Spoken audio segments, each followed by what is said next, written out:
Hello, I'm Lindsay Konzak, editor of Modern Distribution Management and MDM.com. I'm talking with John Sonnhalter today of Sonnhalter, a B2B marketing communications firm that focuses on marketing to the professional tradesmen in electrical, construction, industrial, and MRO markets. Sonnhalter was also named one of B2B Magazine's top agencies for both 2009 and 2010. Today, we'll be discussing the role of mobile technology in sales and marketing in these markets. Thank you for joining us today, John. Well, thanks, Lindsay, for having me. Well, let's start with why distributors and manufacturers have to consider mobile technologies when designing a sales and marketing strategy. Why now? Well, Lindsay, let's start by coming up with some numbers. Almost 100 million consumers will be on mobile this year. Big number. Wow. Smartphones represent about 38% of those mobile users in 2011. And of those mobile users, over 50% of the smartphone users connect to the Internet via the smartphone. Now, by 2014, that 50% number will be 90%. Wow. And there'll be 150 smartphones. By 2015, there'll be 150 million smartphones and 90 million tablets in use.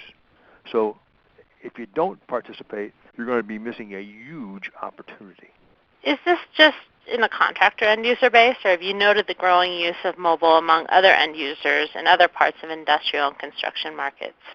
Mobile is affecting everyone. The distributor manufacturing marketplace tends to lag behind the consumer retail, although it's catching up more quickly. You'll see more access now over the last year or so just for QR codes, for example. But it's there. It's important that everybody gets down into this marketplace.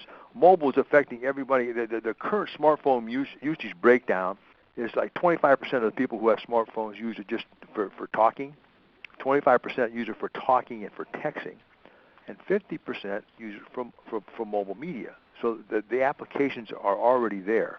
And you have to remember that even though I'm a contractor or I'm a distributor, I'm also a consumer. So, I mean, a lot of the trends that these folks see in their everyday personal life, it refers back to their business life as well. So that's important.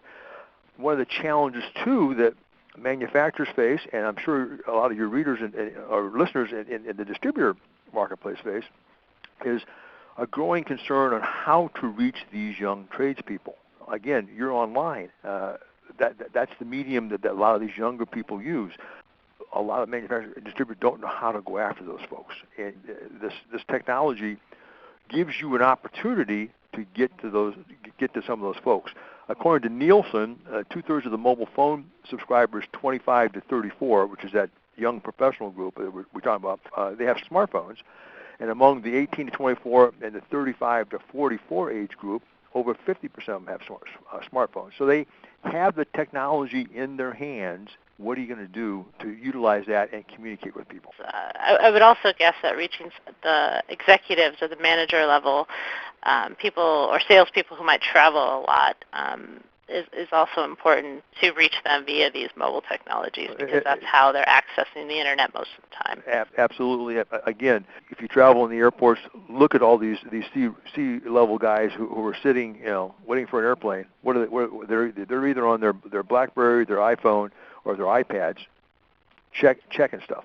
I mean, it's all the time. You cannot get away from it, so it's a blessing as well as a curse. But again, most busy executives use that downtime. There is no downtime anymore, and they're using mobile as a way to stay connected with their offices, their customers, and their potentials. How about the shift away from laptops towards tablet? In addition to smartphones, which you've discussed, is this also an important shift for marketers to take note of, and why? Yeah, it is. The tablet market is growing. Right now, the iPad is dominating that marketplace, but there are several other tablets that are coming out that are at different price points that may not have all the bells and whistles of the iPad, but give the user the flexibility to be able to communicate on a regular basis and not have to look at the screen of a smartphone, per se, to read a new promotion item or give a presentation. The tablet market right now, this year, they estimate that there'll be 28 million tablets sold They're easy to transport. You go through the airport now, you don't have to take a tablet out when you're going through the screening. You can just leave them in your briefcase. So there's a lot of good benefits to it. I know many salesmen take their tablets on job sites to give presentations, and when they walk into a distributor to show off the new product lines, go over their inventory. Again, they have access to real-time information as to what they're shipping. It's all right there, and they don't have to worry about booting up. And needless to say, people are moving more toward mobile all the time as a way to keep informed. We've established that this is a market, this is an area that distributors and manufacturers in these markets really need to pay attention to. So in what ways can they take advantage of mobile platforms to reach customers? Well, there's mobile apps. Again, if you're familiar with the iPhone, they're big in that, but there's mobile apps. There's mobile-friendly websites. A manufacturer or distributor can have access to charts on how to select the correct tool. They can have short videos. They can do product comparisons. QR codes are just a few ways. So you mentioned QR codes. For those who aren't familiar, what are QR codes, and how can B2B marketers use them effectively? Well, a QR code is a matrix code. It's a two-dimensional barcode. It was created by a Japanese corporation, Denso Wave, in 1994. The QR stands for quick response.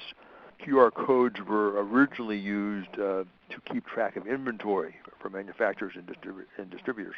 The QR code also allows for more data than the standard 10-digit barcode, and because scanning requires less effort than typing in a URL, a QR code has in turn taken it to a personal level.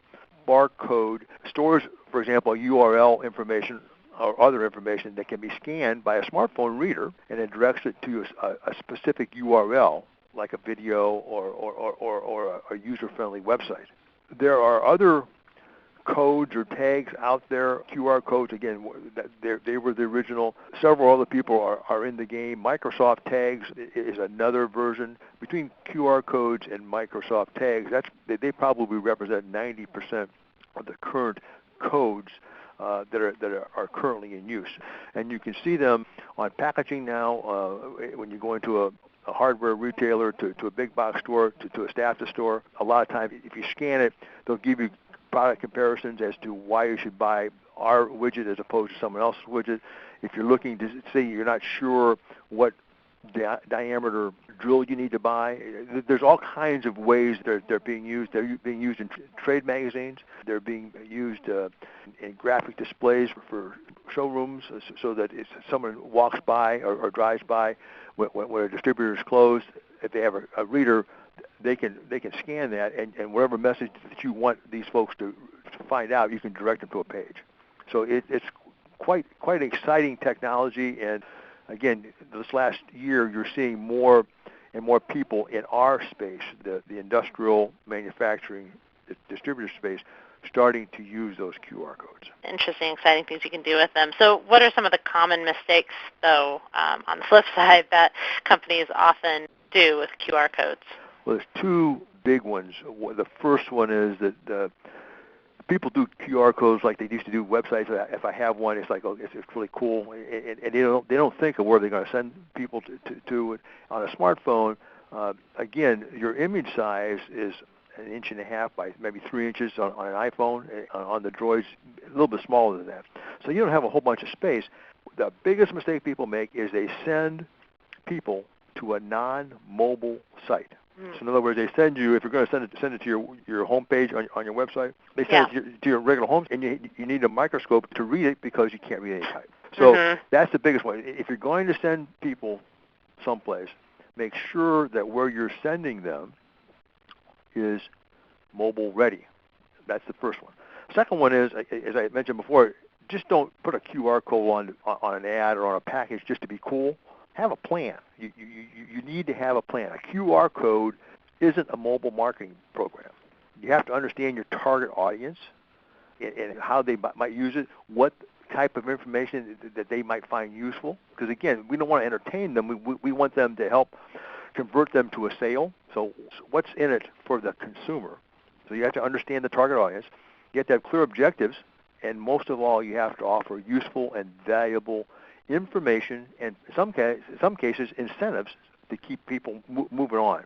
You need to wow them. I mean, because this is one chance that you have that's three-dimensional that you won't have it. You won't have another chance. And they're not going to watch a 12-minute video.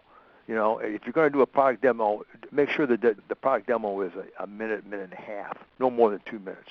If you're going to send them someplace else, again, make sure that it's easily readable, and make sure that the folks get the kind of information that they want. You need to incorporate mobile if it adds value. And in all cases, mobile is not necessarily for everybody. If it adds value to your overall marketing campaign,